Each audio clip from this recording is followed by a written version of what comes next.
देखिए जिस तरीके से एसिड और बेस मेटल से रिएक्ट करते हैं ना, उन सेम वे जो एसिड और बेसिस होते हैं, एसिड प्लस बेस, अगर हम इन दोनों को रिएक्ट करवाएं तो हमें क्या मिलता है। देखिए ये सारे क्वेश्चंस ना 1 मार्क 2 मार्क क्वेश्चंस में आते हैं 10th बोर्ड में, ठीक है। तो एक एक वर्ड को बहुत ध्यान से सुनिएगा, ठीक है। एसिड और बेस को अगर हम रिएक्ट करवाते हैं आपस में तो हमारे पास क्या मिलता है, हमें मिलता है सॉल्ट प्लस वाटर H2O, ठीक है।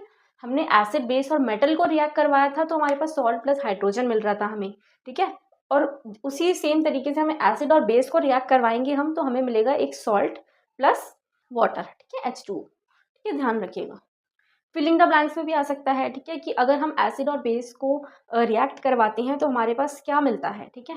तो सॉल्ट प्लस कौन सा एक और मिलता है कंटेंट, तो वो वाटर है H2O। ऐसे ही आपसे क्वेश्चन पूछ सकता है, अगर हम एसिड को मेटल से रिएक्ट करवाएं तो कौन सी गैस रिलीज होती है, तो हाइड्रोजन गैस, ठीक है। तो ऐसे छोटे छोटे बोर्ड्स में क्वेश्चंस आते हैं, इनको केयरफुली आपको पढ़ना है। 1 मार्क 2 मार्क्स में बहुत अच्छी तरीके से लर्न करना है, क्योंकि ऐसे ही मार्क्स स्क्रैप होते हैं बोर्ड एग्जाम में, ठीक है। एक एक वर्ड आपको एनसीईआरटी का रटना पड़ेगा, समझना पड़ेगा। इसका एक छोटा सा एग्जाम्पल देखते हैं।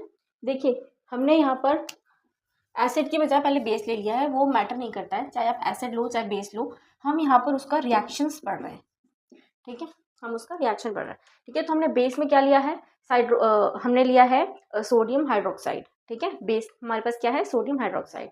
एसिड में हमने लिया है HCl, हाइड्रोक्लोरिक एसिड, ठीक है। इन दोनों का रिएक्शन होगा, एक बेस है एक एसिड है, ठीक है। इन दोनों का रिएक्शन होगा, हमें एक सॉल्ट प्रोड्यूस होगा, हमें एक सॉल्ट मिलेगा जिसका नाम है सोडियम क्लोराइड, ठीक है। क्या मिलेगा, सोडियम क्लोराइड प्लस H2O यानी कि वाटर, ठीक है। तो ये हमारी इसकी इक्वेशन हो गई, ठीक है।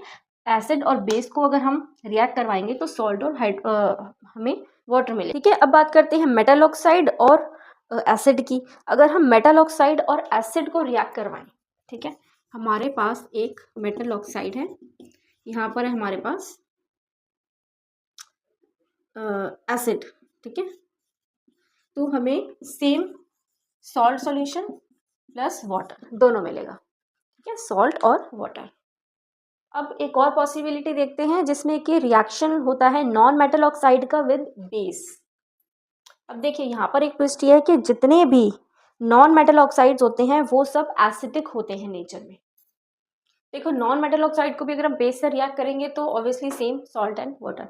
अभी तक जितने भी हमने करा सॉल्ट और वाटर आ रहा है, सिर्फ एक में नहीं आया था, अगर हम एसिड को मेटल से रिएक्ट करवाएंगे जब हमें क्या मिला था, हाइड्रोजन मिला था, सॉल्ट मिला था और हाइड्रोजन मिला था, ठीक है। बट यहाँ पर हमें सब में सॉल्ट और पानी मिल रहा है H2O, नॉट